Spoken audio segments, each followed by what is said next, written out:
I know what you're thinking. Yes, I am, or no, I'm not contagious anymore. So all the hugs, whatever you want to do is totally fine with me. So bring it on. I'm totally cool with that. I will say that it was absolutely miserable for the last 4 or 5 days, but I am much better now. I appreciate, Levi's not here, but I appreciate Kyle for doing the sermon for us. It was very short notice. I think I texted him maybe Saturday afternoon at like 2 o'clock. And so whatever you guys heard on Sunday morning, I was not able to hear. But whatever you guys heard on Sunday morning, they were able to put that together very, very quickly. And so I appreciate those guys, and I appreciate everybody else, and appreciate all the other thoughts and concerns and texts we've gotten, especially today. So I appreciate this congregation quite a bit. Before we get going into this one, we're going to start off with just a word of prayer.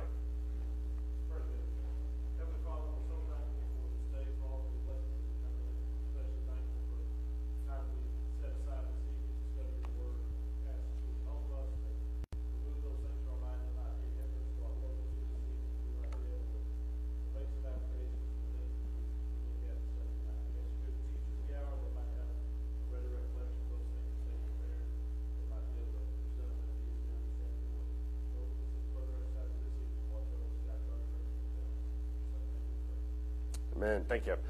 We're going to be in Exodus 17, so if you want to go ahead and open up to that. Exodus chapter 17. I almost forgot the most important news, which is that I have a brand new clicker, so we won't have any rapid fire movements tonight. I can also project it from anywhere in the church building, so even if I teach from back at the end of the hallway, I can obviously still click through it there. So no worries regardless, top to bottom. Exodus chapter 17, we're going to be studying not just one. Obviously, this one is Jehovah Nissi. You can pronounce it Nissi, however you want to pronounce it. We're going to be looking at this one. We're also going to be looking at Jehovah Sabaoth. Both of those kind of go together. This one is the Lord is my banner. Jehovah Sabaoth is the Lord of hosts. And so both of those have militaristic type of overtones to them. And so that's why it makes sense to blend them together as we discuss them tonight. We're going to look at Nissi first and then move into Sabaoth later. Exodus chapter 17, if you're there, essentially the whole story, it kind of picks up from where we were last week. It's not too far chronologically from where we studied last week in regards to the last one, but it all delves into the story of the Amalekites. Who are the Amalekites? And if you say Amalekites, you get bonus points for proper pronunciation, because I'm from the South. We pronounce it Amalekites. Amalekites. Who are the Amalekites? Weren't they descendants of Esau? They were. Actually, that's not the thing that most people get, but you're right. They were the notes, of course, yes.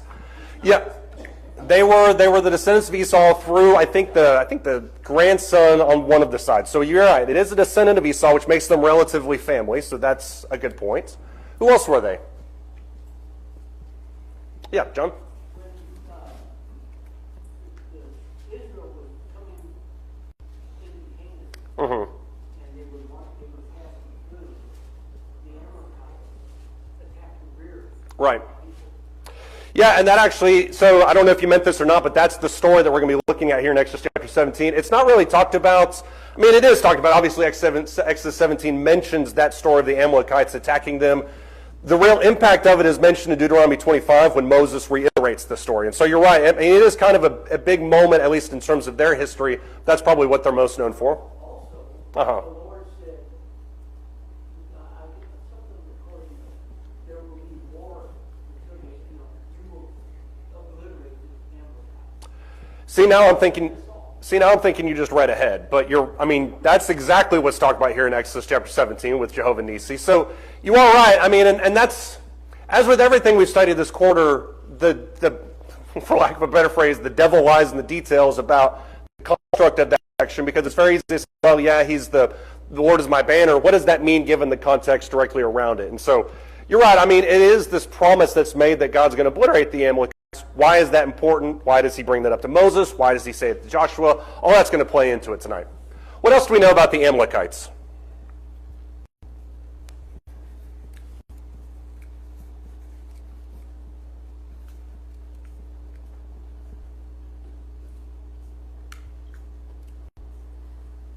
I'm surprised nobody's bringing up the big one, which is its relationship to Saul. That's where we usually get the Amalekites.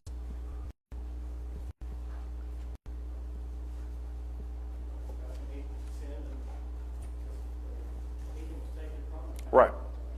Yeah, 1 Samuel chapter 15, I think it was Saul was told to utterly destroy the Amalekites. He disobeys. Obviously, the kingdom is ripped from him. That's the one, when we talk about the Amalekites, that's usually the ones that we think of when we talk about them. But essentially, what we need to know is what John had already talked about is their relationship to Israel in terms of enemies. They are Exodus's enemies. That's talked about in Deuteronomy 25. We're going to read that in just a little bit, so if you want to go ahead and go over that, you totally can. You don't have to right now. But they're their enemies during the wilderness. I put Exodus enemies because it's on the PowerPoint. They're David's enemies. David is the one that is largely responsible for not obliterating them, but getting most of them out of the way. There in 1 Samuel chapter 30. And then you also have Esther's enemies. And I put a question mark around that. Why would they be Esther's enemies? Haman, exactly. Haman the Agagite, if I'm pronouncing that right, which many people think is a descendant of the Amalekites. And Agag is the king that, as 1 Samuel chapter 15 put it, Samuel hewed to pieces. You can interpret that however you want to. Many people think that Haman was a descendant of Agag, which makes him an Amalekite. So, yeah, I mean, that's kind of the focal point of this entire thing, is that the Amalekites are seen as the enemies of Israel from this point forward. So that's kind of the backstory with all of this. As I mentioned a second ago, the primary context of Jehovah Nissi lies in Exodus chapter 17, verse 15. Verse 14, you have this declaration where God is going to obliterate the Amalekites. He then brings up Jehovah Nissi. Moses makes a banner, the Lord is my banner. Exodus chapter 17 and verse 16, the promise is reiterated, God versus Amalekite. I'm going to wipe them off the face of the earth. The context there is really important, who it's spoken to, how it's being said, all of that is really important when we discuss this. Look in Exodus chapter 17, starting verse 1. There are two primary stories as they lead into this Jehovah Nissi mention. Starting in verse 1, it says that all the congregation of the sons of Israel journeyed by stages to the wilderness of Sin, according to the command of the Lord, and camped at Rephidim, and there was no water for the people to drink. Therefore the people quarreled with Moses and said, give us water that we may drink. Moses said to them, why do you quarrel with me? Why do you test the Lord? But the people thirsted there, verse 3, for water. They grumbled against Moses and said, why now have you brought us up from Egypt to kill us and our children and our livestock with thirst? So Moses cried out to the Lord, saying, what shall I do to this people? A little more and they will stone me. The Lord then said to Moses, pass before the people, take with you some of the elders of Israel, take in your hand your staff with which you struck the Nile, and go. Behold, I will stand before you there on the rock at Horeb, and you shall strike the rock, and water will come out of it, that the people may drink. Moses did so in the sight of the elders of Israel. He named the place Massah and Meribah because of the quarrel of the sons of Israel, and because they tested the Lord, saying, is the Lord among us or not? This is the first major event here in Exodus chapter 17, verses 1 through 7, Massah and Meribah. What happens at this location? Before you ask, yes, there is a Meribah. That's a separate location elsewhere. Or maybe the exact same location. That's the biblical geography that's all up in the nether sphere. We don't really know for sure. What happens at Massah and Meribah?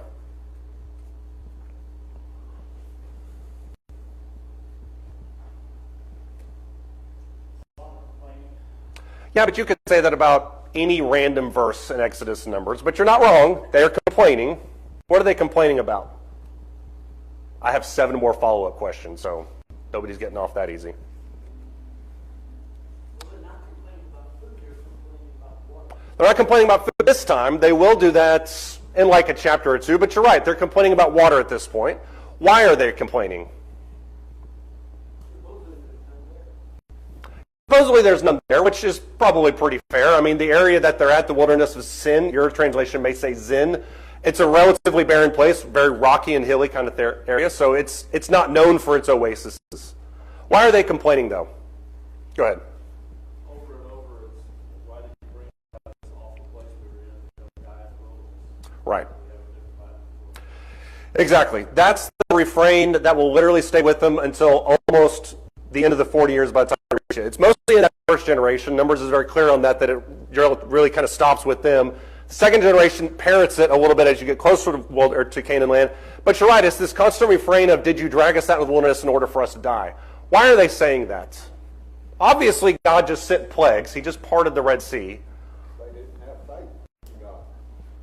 You're right, but I want more from that. I'm trying to be like a food chef critic, but God showed them his power, and then they would turn back and grumble again.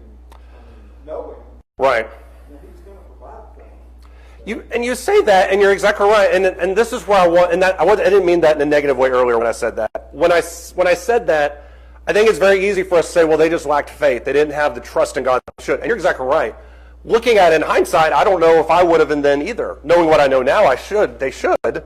But I don't know if I would have if I were in their shoes. Paul? I think they felt that just like God's chosen people, and they, that He made that very known to them. They deserved a much more popular lifestyle that was given. They were pretty frustrated that it was basic. They would picture something more grandiose because they were chosen by God. That's true. I can certainly see that relationship to the manna. There comes a point where they're very happy about the manna, and then they get tired of the manna, and then they say, all we've had to eat is this ugly manna. So you're right. I think they are expecting maybe an elevation of lifestyle. I don't know if this group is primarily because they were former slaves, but you're right. I do think they're expecting a little bit more than what they had at the moment. Show?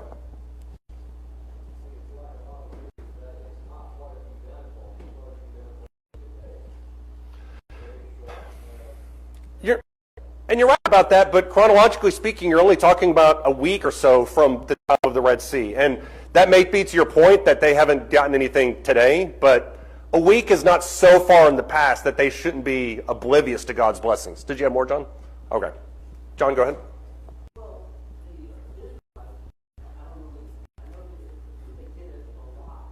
Mm-hmm. They complained one time, well, why did you bring us out here to die of hunger? Right. We would rather be back in Egypt where we had some fresh pots and we had cucumbers and meat. Right.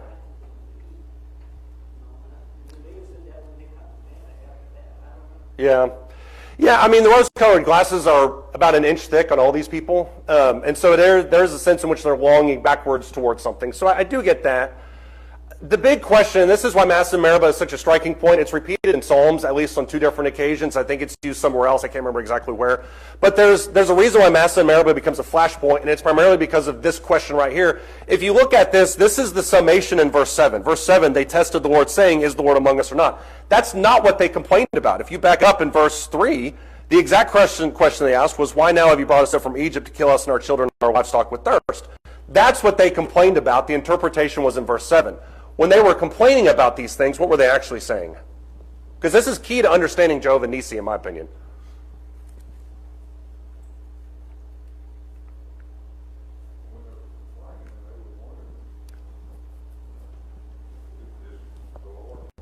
Right. I mean, it's really, and I didn't mean that to sound more complex than it was. What they said was one thing. What their actual complaint was, is God even here? Does He care about us? Does He want us?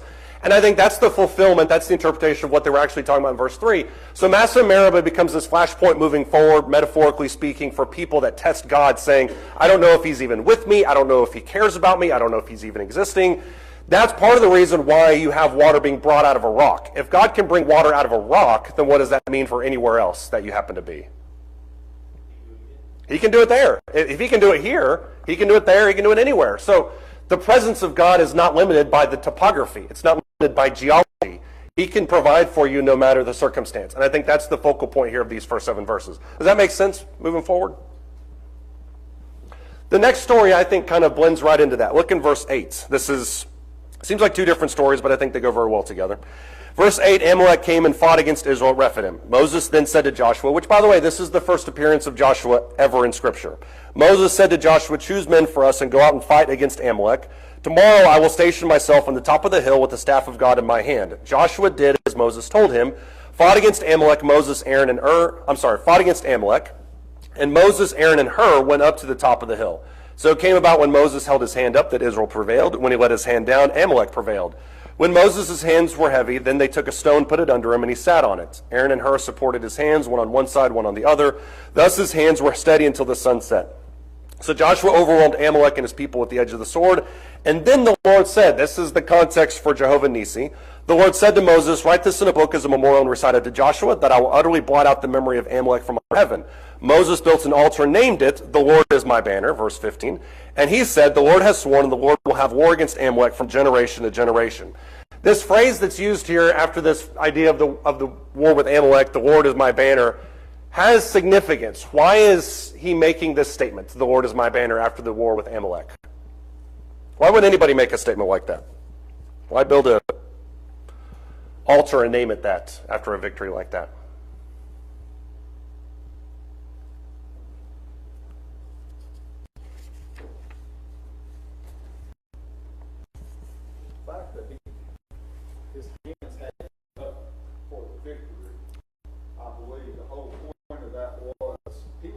one giving the victory is God. Right. And I think that was, had a lot to do with what it's talking about, being his banner. Right. Knowing that victory came from God. Yeah, and I think you're right about that. I will ask you politely to table that for exactly 2 minutes while we kind of discuss this point, but I do think you're exactly right. The Lord is my banner with the arms being up signals that it's not about the people, it's about God. That's where they need to be looking, that's where they need to be focusing. So I do think that's spot on. Why else does he name it the Lord is my banner? Think about where Israel is at this point in their life, what they've accomplished against an enemy that, if you take Deuteronomy chapter 25, which we won't end up reading, but if you look at Deuteronomy 25, they come and attack in the rear, a vulnerable section, surprise attack. Moses hates them forever for it. Why is it the Lord is my banner such a powerful statement at this point in their history? What do they need to learn?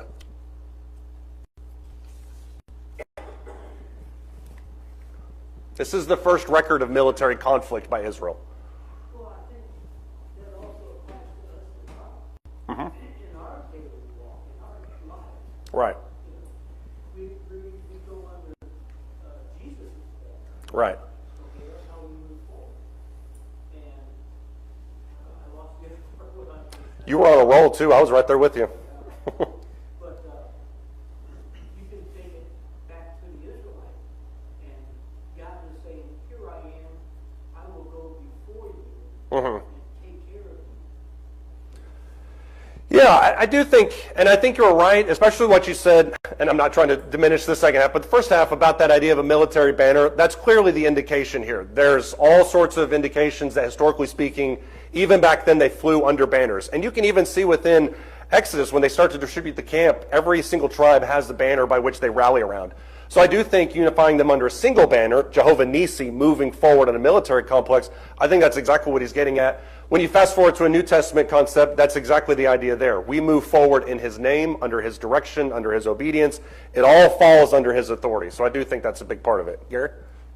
It's similar to what I was going to say. They needed to learn unity and focus under a single point of leadership Right. in order to be effective in their battle and building as a nation. Exactly. If they're going to, I mean, if you think about it, you back up 2 chapters, God leads them around the area of the Philistines because he knows that they're too weak to attack them. He knows they see war, they're going to run. This is their first military conflict. The only way in which they're going to succeed is if they look towards God and look towards that banner and see it. This also, in my opinion, creates a really nice parallel. Remember the question that was mentioned in verse 7, is the Lord among us or not? Well, now you got your direct answer. The Lord is my banner. He's right there. All I need to do is what? All I need to do is follow him, exactly. And so from a New Testament perspective, as John was talking about a second ago, when we start to ask these same exact questions, is the Lord among us or not? Is he there? Is he still here? He's not the one that's moved. What's the problem? I heard 3 murmurs and I can't pinpoint because my ears are still clogged. Okay, you're all just going to leave me out to dry. I get that. Totally cool. I think that the point that people were trying to make from what I heard was the idea that we just need to look towards it. That's the whole point of this. God has not moved. The problem is we're not focusing our eyes on God.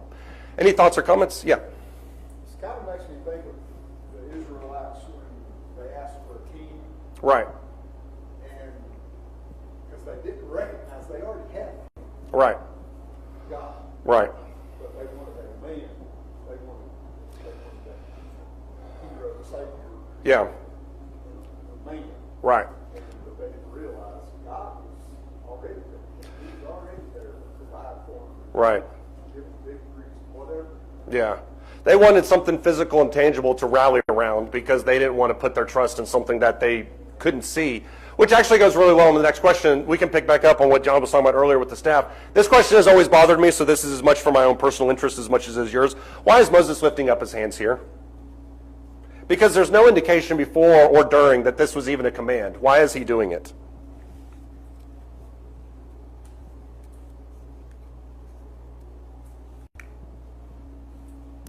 If you don't know, that's okay. I don't know. That's why I'm asking it. So, go ahead. Well, I think it's to show where the victory's coming from. I mean, he knew that God was the one that would give the victory. Right. And I think he wanted the people to know that. And I'm sure, I mean, with the detail the Scripture gives, I'm sure the people realize too that, because it says when you turning the other way. Right. You know, they started being defeated, you know, whatever. Yeah. So I think everybody could see that. Yeah. And so I think that's why he did that, so they would recognize it was God. Yeah, I mean, I don't know if anybody recognized it in the moment because they're in the middle of the battle, but I do think that Moses and the people around him, that upper echelon of people that are responsible for leadership, I certainly think they saw it. And I think that's probably the point for them. Go ahead. Our Stein tells us, he says, I will stand on the top of the hill with the rod of God in my hand. Right. So he was holding up the rod of God Yeah. so they could see it. You know what I'm saying? Yeah, and the He staff. had an object he was actually trying to hold up. Yeah. Holding up his hand. Yeah, he was. Yeah, he wasn't just given a touchdown signal. Yeah, the staff of God is mentioned there specifically in this passage. It's also mentioned earlier in Exodus chapter 17, verses 1 through 7. He's holding it when he hits the rock, and then he also uses it a couple other key components. He's also the staff is also the thing he uses to part the Red Sea. It's also the one that he uses to call in some plagues. And so there's two schools of thought on it. Number one, there's the idea that maybe he's using it to bring in divine powers if it's some sort of conduit. I don't think that Moses is a manipulator in that sense. There's also the idea, and I think this is more along the lines of what John was talking about, an old Hebrew tradition, that the name of God is emblazoned on the side of it. And so by holding it up in the air, he's holding the name of God up for everybody to point to, which actually blends itself very well to many other traditions. If you think about the bronze serpent, the exact same point was made. God is there, you just have to be healed. To be healed, you have to do what?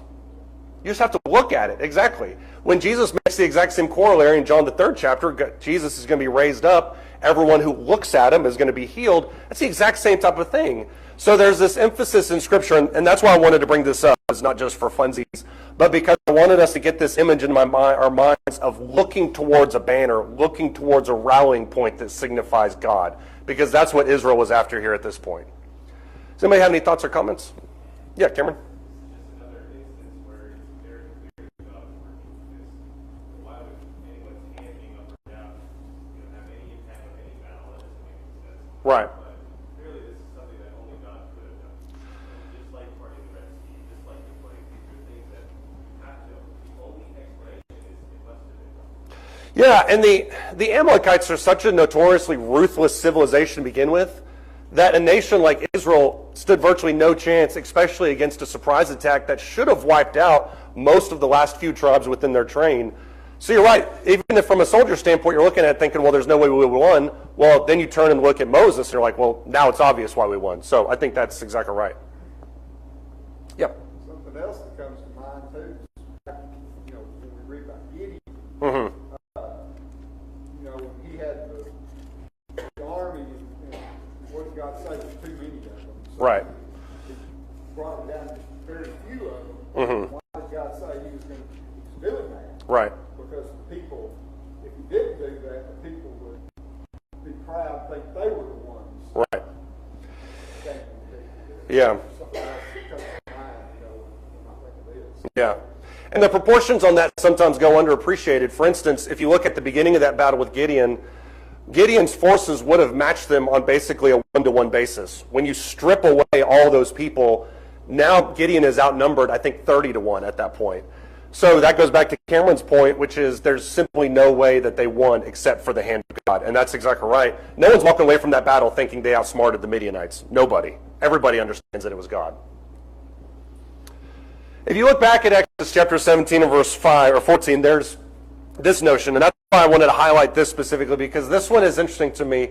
When you look at Jehovah Nissi mentioned in verse 15, and verse 14 right before it, God explicitly tells Moses, write this in the book as a memorial. That's why that word is underlined. Recite it to Joshua, that word is underlined, that I will utterly blot out the memory of Amalek from under heaven. Why does he say this? Now, we understand why Amalek is mentioned 2 times. He mentions it again in verse 16. But why does he say it as a memorial? Why does he say it to Joshua? And why does he say it about Amalek? Sometimes we look at this and say, oh, well, it's just random and move on. Very clear line of reasoning with this.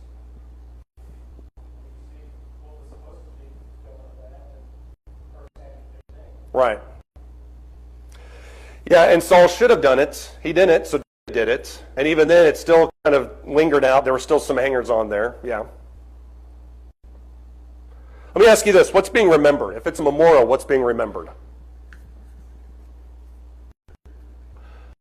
Okay, so you could say it was their victory.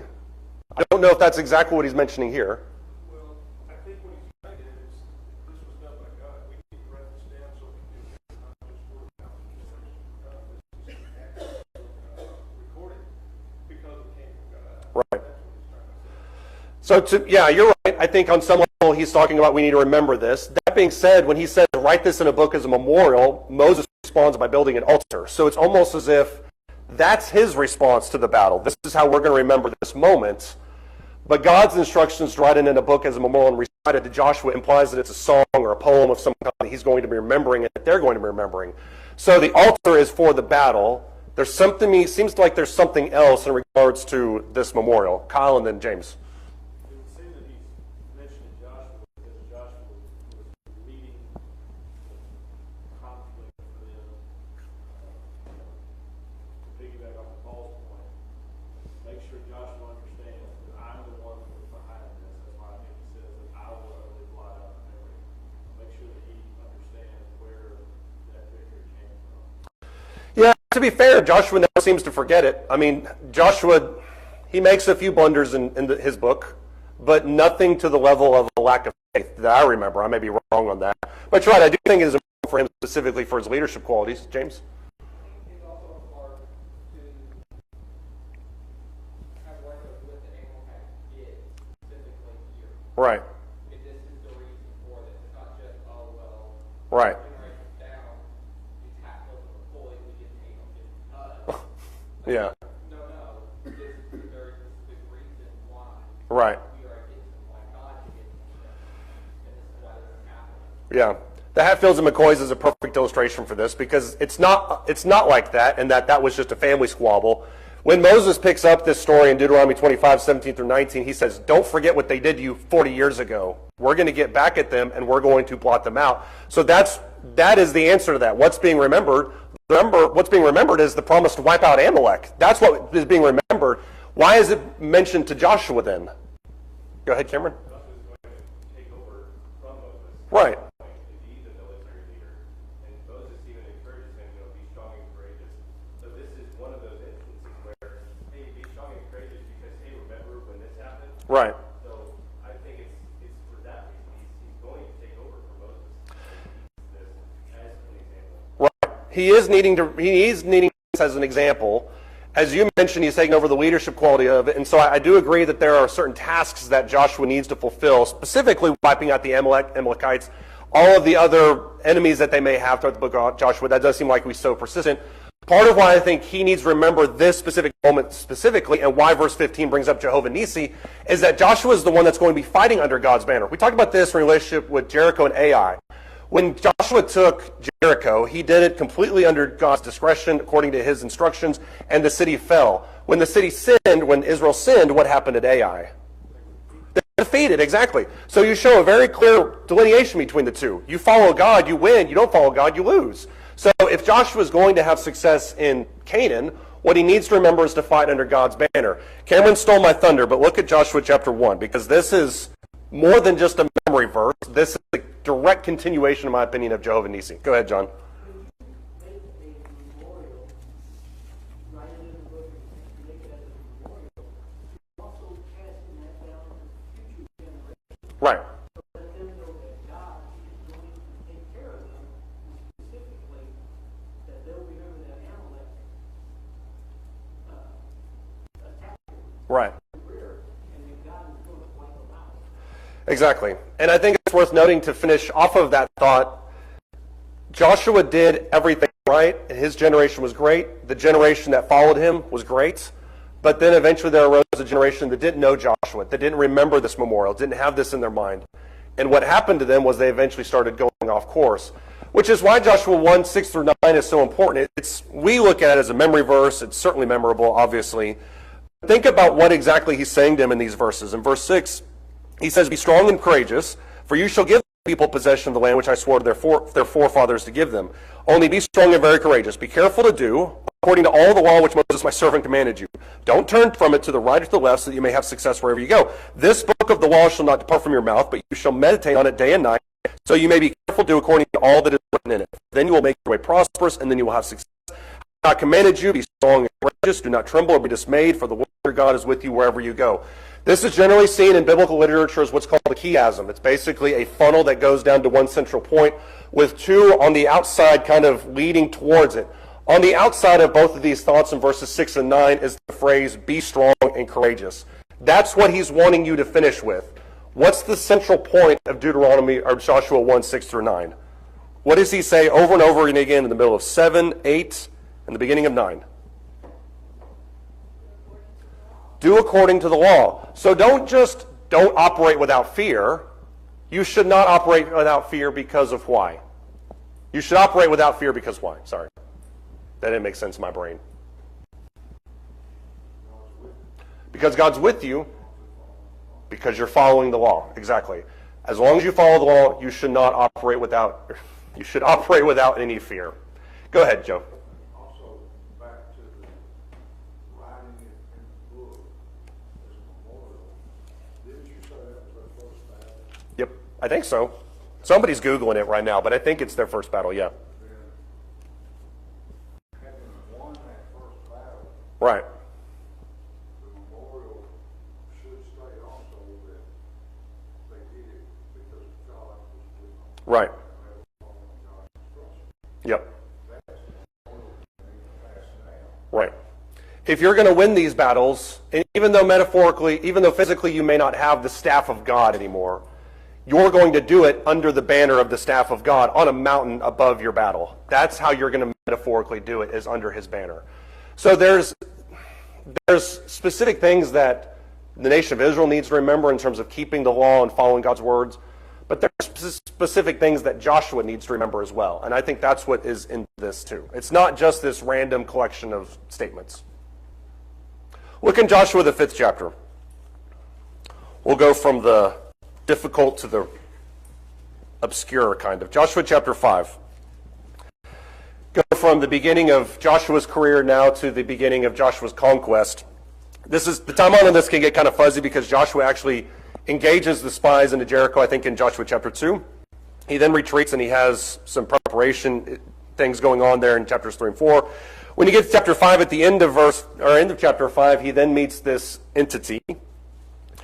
Joshua chapter 5, starting verse 13, it says, Now it came about that when Joshua was by Jericho, that he lifted up his eyes and looked, and behold, a man was standing opposite him with his sword drawn in his hand. And Joshua went to him and said to him, Are you for us, or are you for our adversaries? And he said, No, whether I indeed come now as captain of the host of the Lord. And Joshua fell down on his face to the earth, bowed down, and said to him, What is my Lord to say to his servant? The captain of the Lord's host said to Joshua, Remove your sandals from your feet, for the place where you are standing is holy. And Joshua did so.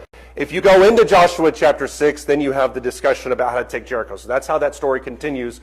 But this scene, these 3 or 4 verses are really unique in Scripture because nobody's really exactly clear on what's happening. Joshua obviously reveres this moment. He falls on his face there to the earth, bows down, says, What does my Lord have to say to his servant? He is identified in verse 14 as the captain of the Lord's host. Here's the $1 million question. Who is it that Joshua is talking to? First time you're raising your hand, all class. Of course it is. Go ahead. Yeah, you. The very fact that this individual accepted the worship of Joshua in the case is not a mere angel, rather than deity. Well, I would go further to say that it's probably the second member of Godhead. Okay, so that's heresy. So everybody's clear. I'm just kidding. No, that's the statement that you just rattled off, but you supported, and I tend to agree with. When you look at the way that Joshua 5 unfolds, the fact that he says, take off the sandals to your feet because where you're standing is holy ground, that's exactly what God said from the burning bush. So I think that there's a connection here to the Godhead. I think it's certainly deity that's talking to Joshua here. I personally think it's the Son. So I think this is what is called the pre-incarnate Jesus, which may be way off base in terms of this entire discussion. But I think it's really important because when you consider the fact that this is Joshua's first military engagement inside the book of Joshua, before he does anything, he encounters this being. And then when you factor in Joshua chapter 6 moving forward, it specifically says in verse 2, the Lord said to Joshua, continuing this conversation. So I don't have any issue taking this as being the pre-incarnate Jesus. If you don't, and you think it's an angel, that is totally fine. I have no issue with that. The point is that God is communicating to Joshua in a very direct way. Go ahead, John. Okay.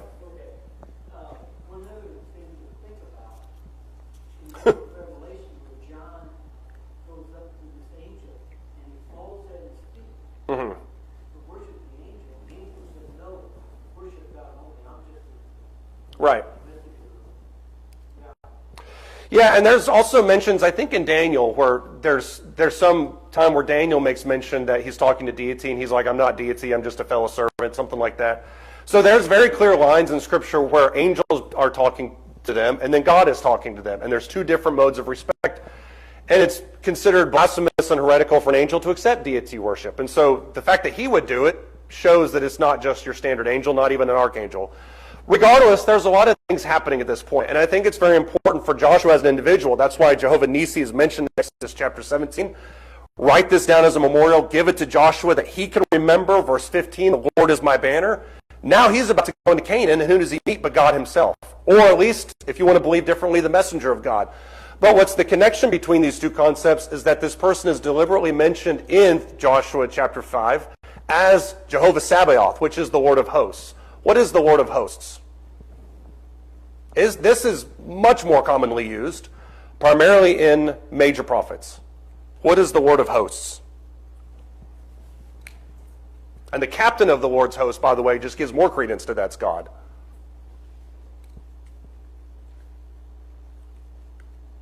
What is the Lord of hosts?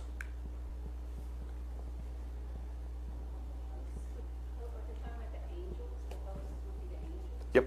The hosts are the heavenly bodies, the angels, everything that's spiritual, celestial, that serves God in an intimate way around his throne. So when you're talking about the Lord of hosts, you're talking about somebody that has ability over them. So now you're talking about Jehovah Sabaoth, who is the captain of the Lord's hosts. So that gives more credence that Joshua is not talking to an archangel. He's not talking to Gabriel. He's talking directly to Jesus, who is described as this in a lot of ways. Go ahead. Which is also supported by Jesus' statement there before his crucifixion. He didn't have the post-nature brought down. Exactly.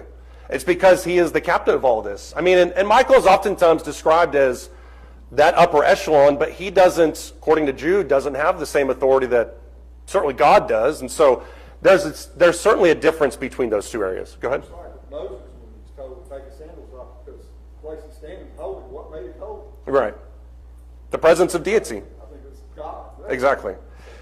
And that's why I think this, when you look at this reference, it's so randomly thrown in because you're like, why is it that if it is the pre-incarnate Jesus, if it is God talking directly to Joshua, why is he appearing right now? Well, it's because Joshua needed reminded, just as he was 40 years ago with the Amalekites, that he's not fighting by himself. He's fighting under the banner of God. And Joshua goes into Jericho and does exactly what God tells him to do in Joshua chapter 6 and cleans the place out. And then he has victory after victory after victory because he follows what God has told him to do. Which, by the way, this exact same phrase is used in 1 Samuel chapter 17, verse 45, to describe David coming towards Goliath. I come to you in the name of Jehovah Sabaoth, the name of the Lord of hosts. I'm not fighting under my own banner. I'm fighting under the banner of God. So it's a really important kind of concept in that. Is everybody with me on that? Or because we took a sharp detour into interesting world, so I just want to make sure we're all on the same page. Go ahead, Curtis. I think it's interesting that this is one among several different occasions where an individual is being worshipped by a human, and that worship is not turned away. Right. And in one case in point was when Abraham went to meet the three that came to him to tell him about Right. destruction of some of the 5 plain cities. Mm-hmm. He worshipped them as one, and they didn't reject his worship. Yeah, and I hate to get into that because there are other mentions where people think, like, for instance, the fourth entity that's inside the fiery furnace in Daniel. Is that Jesus? I don't know. There's no way for me to know because Nebuchadnezzar saying it's like the Son of God. This is the only one that I feel confident in saying that it is. But I could be wrong, and I've been wrong several times before.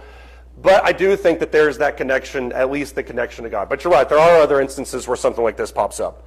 Let me ask you this, because we have exactly 4.5 minutes left in this class. What does any of this have to do with New Testament stuff? If he's the captain of the Lord's hosts and Joshua needs to fight under the banner of God, what does any of this have to do with the New Testament? How do we apply Jehovah Sabaoth and Jehovah Nissi? Joe hit on it a little bit earlier about always making sure we do things in his word and his name. The raising of hands, to me, is sort of symbolic of John 3, Mm-hmm. where he makes an analogy of the serpent. You know, you get bit, you have to look at that serpent, Right. and you'll be, not enough to believe that it's going to happen, you have to get bit and look at that serpent. Yeah. And to look at Moses and the rod, because it's obedience about each little bitty point. Right.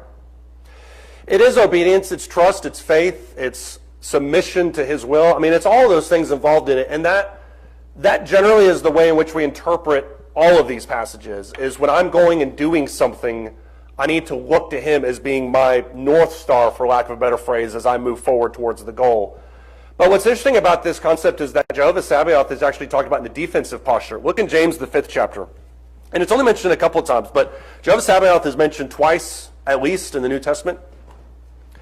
And both of them, I think, come in terms of defensive posture towards the world. James chapter 5, starting verse 1. He says, "Come now, you rich, weep and howl for your miseries which are coming upon you. Your riches have rotted, your garments have become moth-eaten. Your gold and your silver have rusted. Their rust will become a witness against you and will consume your flesh like fire. It is in the last days that you have stored up your treasure. Behold, the pay of the laborers who mowed your fields and which has been withheld against you cries out against you, and the outcry of those who did the harvesting has reached the ears of the Lord of Sabaoth." That's exactly what we're talking about now. Verse 5, "You have lived luxuriously on the earth. You have led a life of wanton pleasure. You have fattened your hearts in a day of slaughter. You have condemned and put to death the righteous man. He does not resist you." The way in which James 5 uses the phrase Jehovah Sabaoth is in a defensive posture to protect the people who are being persecuted by the powerful and the wealthy, those who are sinful, those who have gotten their wealth by unrighteous means.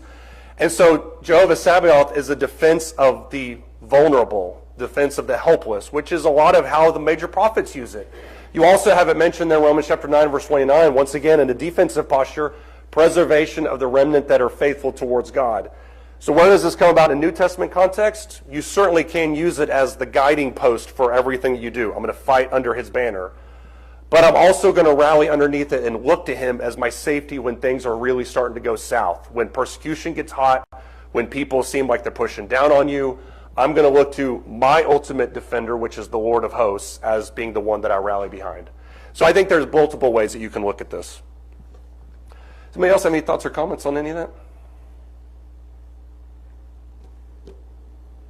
All right. If not, we'll pick up with something else next week. Thank you, guys.